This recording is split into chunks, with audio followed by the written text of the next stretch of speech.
Hello, good morning, good afternoon, or good night, depending on what part of the world you're watching us. I'm Daniel Marcos, CEO of the Growth Institute, and welcome to the Impact X podcast, where we help entrepreneurs get 10 times their impact with half the drama. Hey, John, how are you? Great, super Daniel. excited to be with you. How are things? Nice to see you, as always. Things are good. As always, thank you very much. I'm going to read a proper bio of John so you know a little bit about him, but most importantly, has become an amazing mentor and friend of me, and he's been invaluable through the growth of Growth Institute, and you're going to know why now a little bit. So John is an associate professor of management practice in entrepreneurship and marketing at London Business School. He has written several books and over 40 articles. And the first article, John, that I read about you or from you is how fast can your company afford to grow? And you make me look really, really good in front of clients. When someone said, hey, I'm going to grow 50% this year, I run the numbers and said, no, you can grow 15. So we're going to get into that. But hey, he's, as I said, a professor of London Business School. He had his MBA at Stanford Graduate School of Business, and then his PhD at University of Minnesota. He's been teaching for many, many years, over 20 years at London Business School. But before being a faculty and a professor at London Business School, he was an entrepreneur like us or executive like us, and significantly grew companies and be able to scale big companies. Indeed, you work at The Gap, right? Tell us a little bit about your entrepreneurial or executive experience before on how to scale companies. Yeah, so it's really interesting. I joined Gap when it had 100 stores, mostly on the West Coast in the US. And there was a goal, an important goal, of getting to 400 stores across the US because there was a foot race going on with another retailer called County Seat. I think County Seat is pretty much gone today. We won that race. And we won it because of some interesting things we did with the business model, among other things. We won it also because we had great customer service and the right products in the stores. But some innovation in our business model was really what ran that race. And that was the beginning of my own education as an entrepreneur and how you scale up. And you saw scaling of companies. So when you joined The Gap, you guys had 100 stores. When you left, how many stores they had? 400. 400. So you did go to the 400 goal. 400. We met the goal, and you know that was the brick and mortar days of retail, and growing at that kind of pace in a people-intensive business was no small task. Great fun, great challenge, great fun. So you understand how to 10x something, and what amount of drama and all the issues that creates. There's plenty of drama. Yeah. All right. So first, let's go to that amazing article from Harvard's Review that is called How Fast Can Your Company Afford to Grow? Why is it important? And just give us an understanding of entrepreneurs said, well, I'm going to grow 100% next year. I'm going to have all this extra cash. And we all know that growth sucks cash, but we kind of know it, but we don't have the mathematical analysis or the numbers. So how do you came to that formula and why it's so important? Well, I came to it thanks to a wonderful guy who is no longer with us, Neil Churchill, who had developed the original thinking behind that article. And I was teaching Neil's original work in one of my classes. And I said to Neil one day, Neil, this thing needs to see the light of day. This is crucially important information. And it's not on anybody's radar except yours and mine. We need to get this out to the world. And we managed to get Harvard Business Review to publish that article, and it's become a classic. But just last weekend, I was in Dubai teaching some entrepreneurs, and there was one guy in the room who couldn't get past understanding why operating earnings plus depreciation wasn't cash flow. He just couldn't get to it. He couldn't get there. But it's not, you got working capital, and in many businesses, working capital kills you. So entrepreneurs don't see that. We believe that $1 revenue, you're going to have $1 more of cash. And we don't understand the amount of investment we have to do in working capital. Yeah. So, The only business where that's true, Daniel, is the drug business, I think. And it's probably not even true there. not even true there, of course. Right. So why this is so important for you? You've been teaching entrepreneurs. You've written several books. You have a course with us at the Growth Institute, how to scale your business without venture capital. Why this is so important for you, the part of the money, and really understanding and helping an entrepreneur understanding the financing and the money behind it. I think it's important because of a couple of things. Number one, the most of the entrepreneurial ecosystem today across the world has drunk the VC Kool-Aid. You know, we've all been convinced that what you need to do to build a great company is come up with a great idea, write a great pitch deck, raise a little venture capital, and pretty soon, voila, you're going to be rich. There's this whole focus around financing as the metric, you know, that you have a successful business. And the evidence just suggests that that is not so. You know, it doesn't work. In fact, there's a great VC and blogger in New York, Fred Wilson, who's been looking at his data, and he says the more money that gets raised in the early rounds, like Series A, which he does, the more money you raise, the less your chance of success. Wow. So, you know, it's just plain wrong. So I've been on a mission to get entrepreneurs to understand we really have to be cognizant of the numbers. We can't just outsource it to a CFO who probably came from a big company and didn't have to worry about cash. We have to understand our balance sheet ourselves. And ideally, what that's going to get to is we've got to get our capital from our customers, not from investors. But that in turn means we have to deliver something unique to our customers, because if we're a commodity business, why would they pay us in advance when they can get terms from somebody else? We've got to solve such compelling problems that they want to rip it out of our hands, and hence my interest in this. Okay. So let me go back a little bit to the venture capital side. Yep. When is the right time to raise venture capital, and why it's sometimes important to raise venture capital? Yeah. So my argument with the entrepreneurs I work with is the time to raise venture capital is once you've proven that you've got customer traction and that you've got unit economics that work. Once you get to that point, then it's a matter of putting more fuel in the tank to help it grow. But if you raise capital before that time, there's some really serious drawbacks. Number one, raising capital, as anybody, well, as you know, and as anybody who's raised money knows, is a full-time job. Well, if you're spending your time raising the money, what are you not spending your time? You're not spending it on your customers and your business.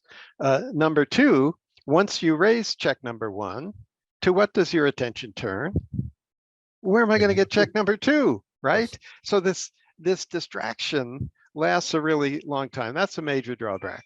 A second major drawback is that if you raise money before you've proven the unit economics, and you raise money prior to having meaningful and legitimate, I don't mean your cousin buys your stuff, I mean real people buy your stuff. If you raise money before that, there's a lot of uncertainty, as of course we all know. Well, if there's a lot of uncertainty, the investor understands that and is going to need a decent chunk of the business to protect them against that uncertainty. Because as we know, most entrepreneurial ventures fail. 75% of VC-backed ventures fail to return the capital that goes into them. 3 out of 4. 75. Three out of 4 don't return the capital. No, 3 or 4 venture capital backed ventures, companies fail to return the capital that goes into them from the VC. Incredible. So the investors know that if you're raising money early, most of them aren't going to work, and they're willing to play that game, because if they happen to find Facebook or Google or Apple, that's going to pay for all the ones that don't work, and they're fine with that. But for we entrepreneurs, we're at the other end of that stick, and if we have a portfolio of one, and the odds aren't very good for our one. So I argue, don't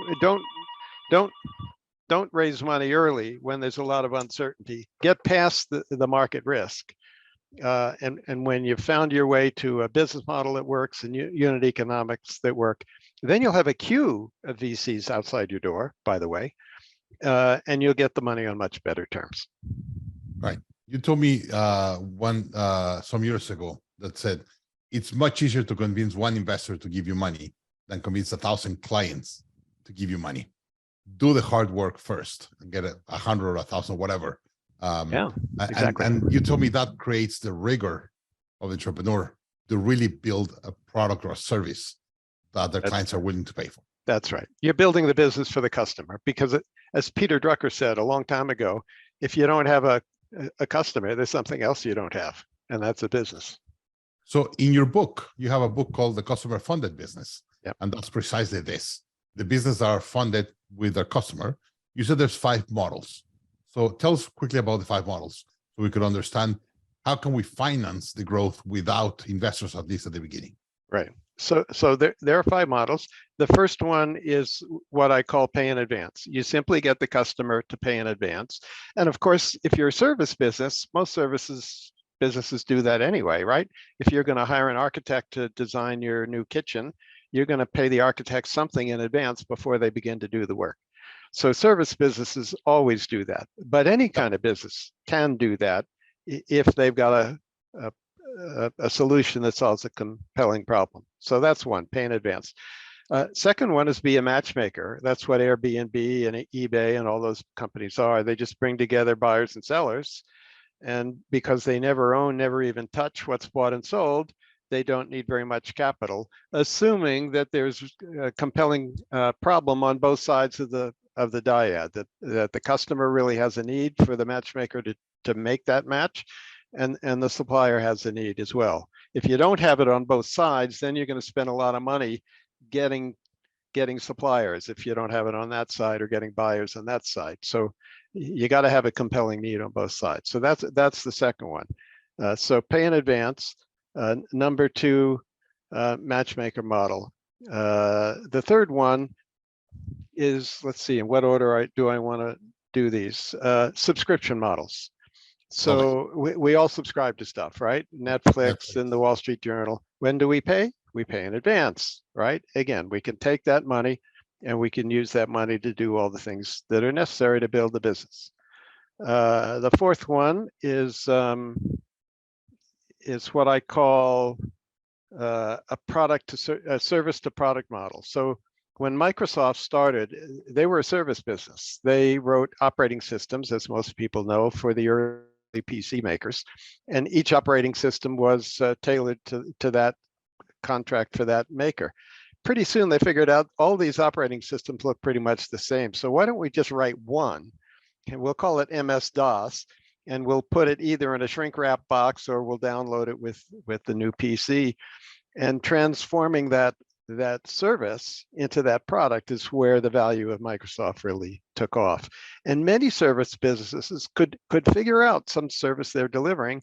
They could sort of bottle it, package it, and make it available for others to use in a less intensive hand-holding kind of way. And the last one is what I call scarcity models. So at Gap, where I used to work, if you look in a typical Gap store, about the last quarter or third of the store is sale racks, where all the stuff they bought that hasn't sold quite so well is parked. If you look in a Zara store, there is no such part of the store, because Zara has figured out that if you make each style scarce, that is not very much of it, and it's there for only a limited period of time, you're going to train the customer to say, oh, I like that dress or shirt or whatever it is. I'm going to buy it now. If I don't buy it today, it's not going to be here tomorrow, so I got to buy it today. So Zara turns its inventory 12 times a year. Gap turns it 4. Well, wow. if you're turning it 12 times a year, that means you've got 30 days worth of inventory. And if you then do a deal with your supply chain, which Zara has done, and say, okay, we're gonna pay you in 60 days, you've sold the goods before you paid the supplier to make them. And that's really the key to a working capital model that can grow really fast. Okay. And then you told me this other phrase the other day that has stuck in my mind. The art of entrepreneurship is the art of staying alive until you get lucky. Yeah. So tell me about locking companies. How those companies get lucky? Well, the guy who first used that phrase isn't me. It's a guy named Manish Sabharwal who built a fantastic Indian company called Team Lease. But the reality is, it's really hard to build an entrepreneurial company. Everybody who's an entrepreneur knows that. It's littered with setbacks along the path from which you can learn. But if you just stay alive through those setbacks and you don't run out of cash, that's the key. The day you run out of cash as an entrepreneur is not a happy day. And if you can just stay alive through all of that and learn your lessons one at a time and don't make the same mistake more than once, eventually you're going to find yourself, as Randy Commissar and I argue, in getting to plan B with a business model that's actually going to work. And it might take a couple of pivots to get there. But once you get there, there you go. Now, is that luck that gets you there? I don't really think so. I argue that what luck is really about is being prepared. And if you're well prepared, when something good comes along your way and you are prepared to see it and capitalize on it, then things can really happen. That's very good. That's awesome. All right. Now let's talk about valuation. A lot of entrepreneurs said, well, my company is worth 100 million or 10 million or 5 million. Or how do you value your company? How does your company gets valued in the market by VCs and all that? So we just finished delivering a one-week course at London Business School called Financing the Entrepreneurial Business. And the very first day is all about valuation. And we go through all the methods of valuing a company. And there are multiples. There's a marketplace in which companies are invested in, or companies are bought and sold. And you look at data in that marketplace and say, oh, they're bought and sold at 6 times EBIT or 8 times profit after tax or whatever in your industry.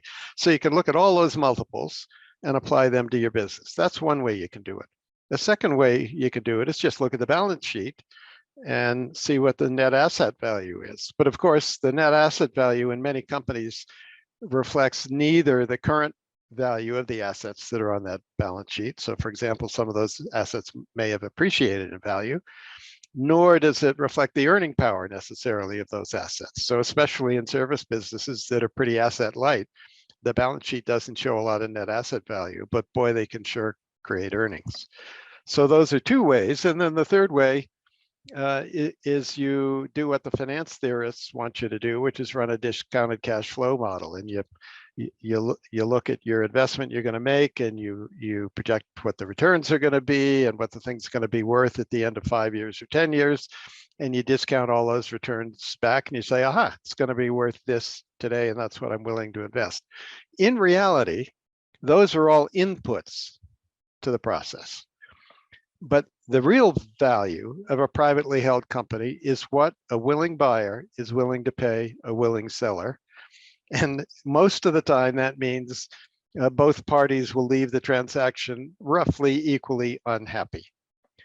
And there's no formula that's going to get you to that number. You got to start with the quant. You got to run the multiples. Maybe you run a DCF.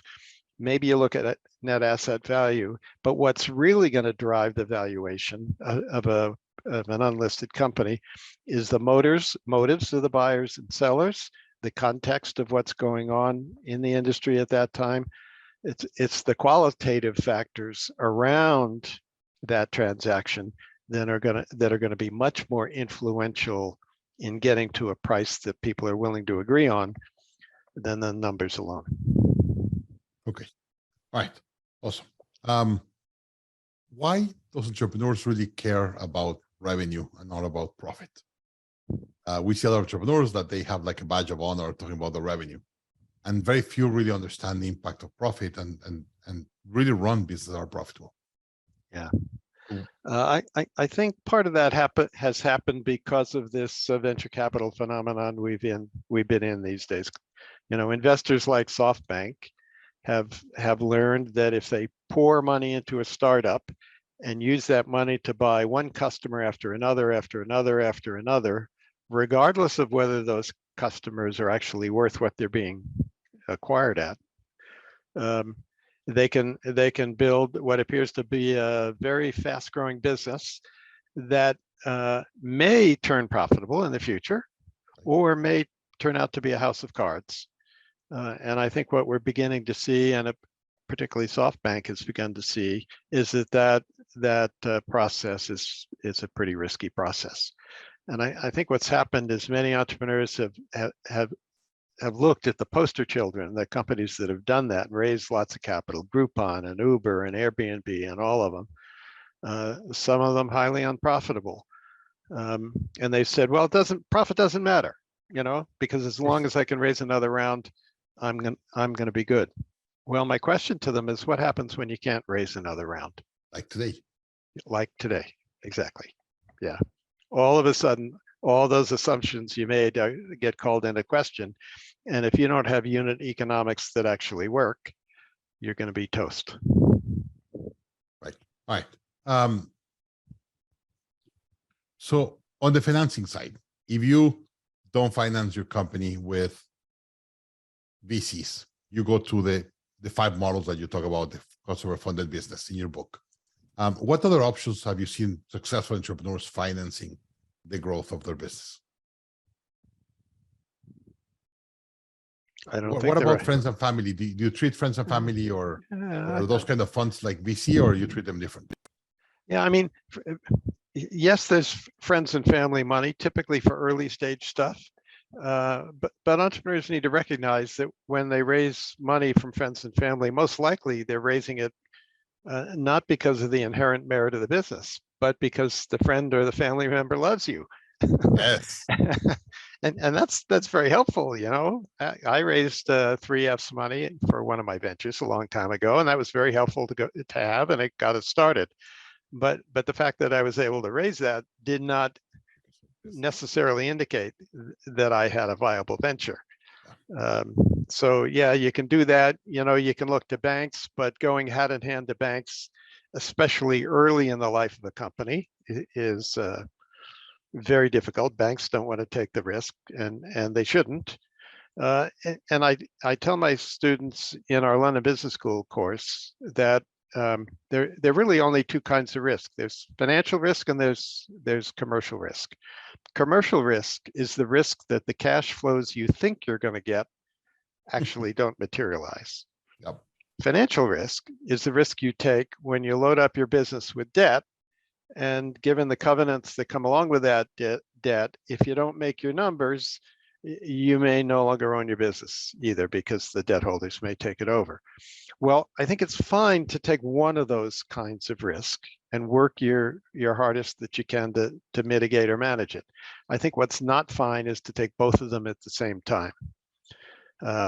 But too many companies do that, and I think now we're beginning to see some companies that have loaded up with too much debt, and all of a sudden here we are. The good times are maybe, we shall see, maybe over.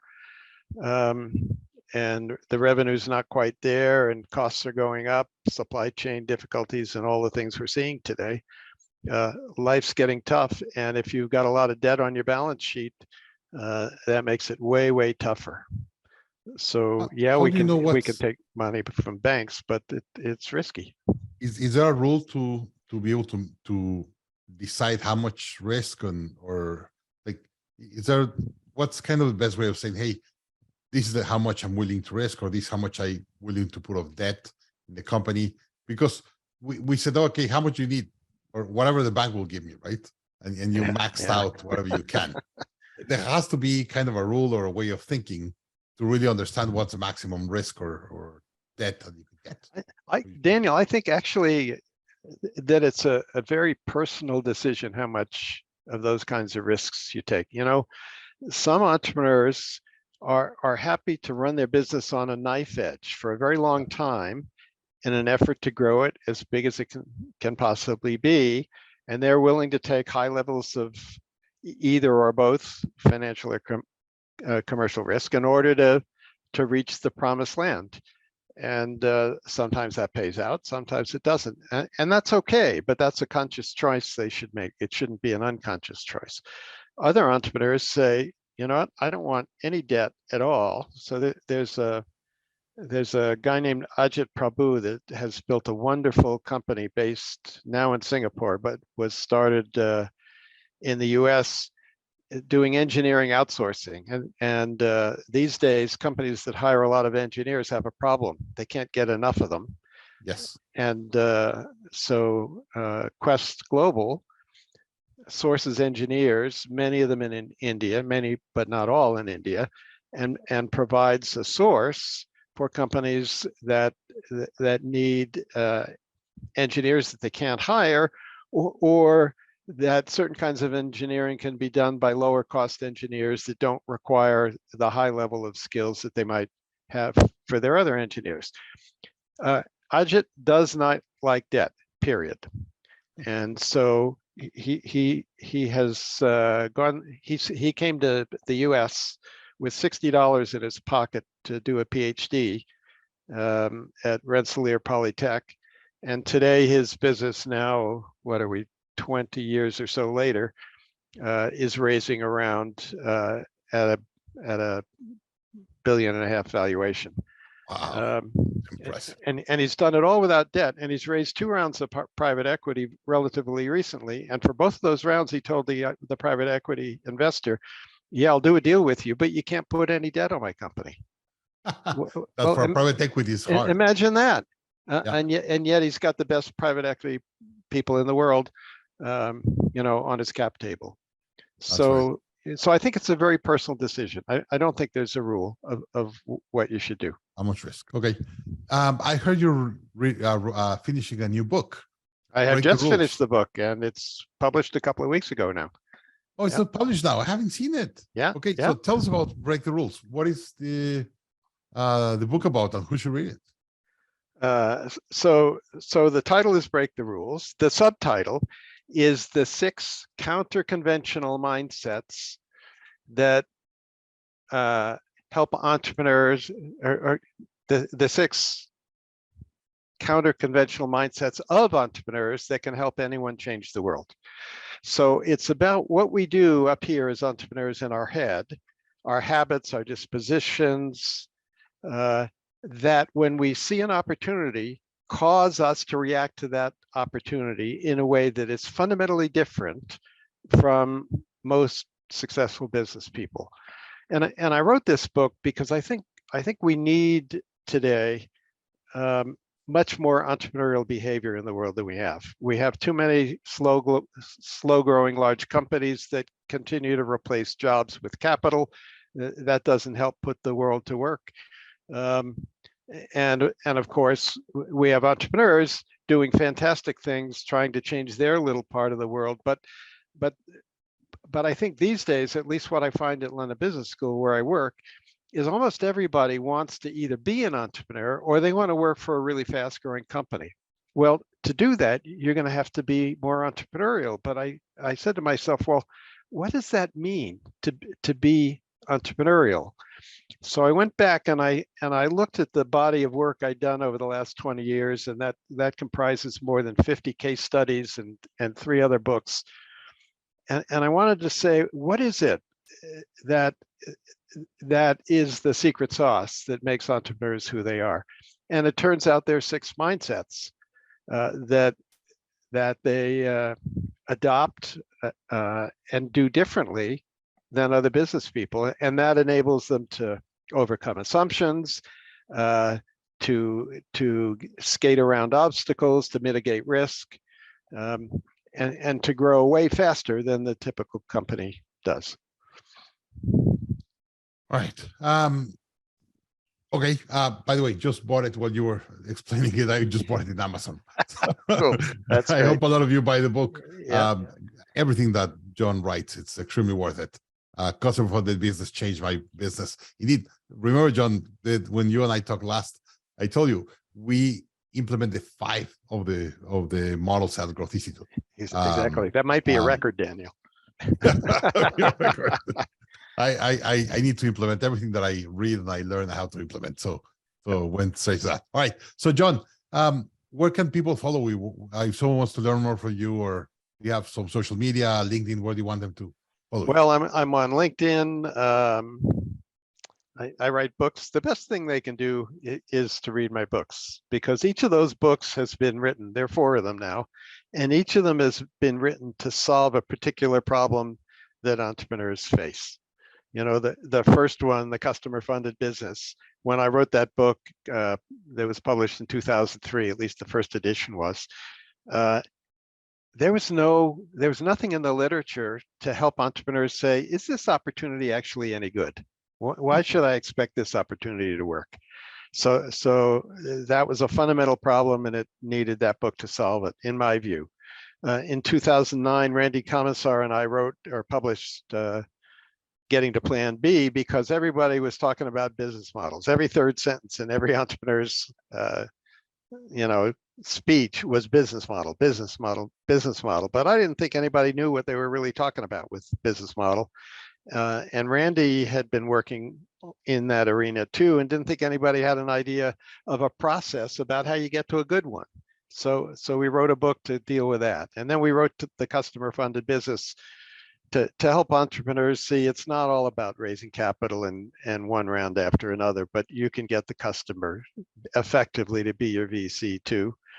And then this new one, which is my first really for a broader audience, because I think anyone can learn these mindsets.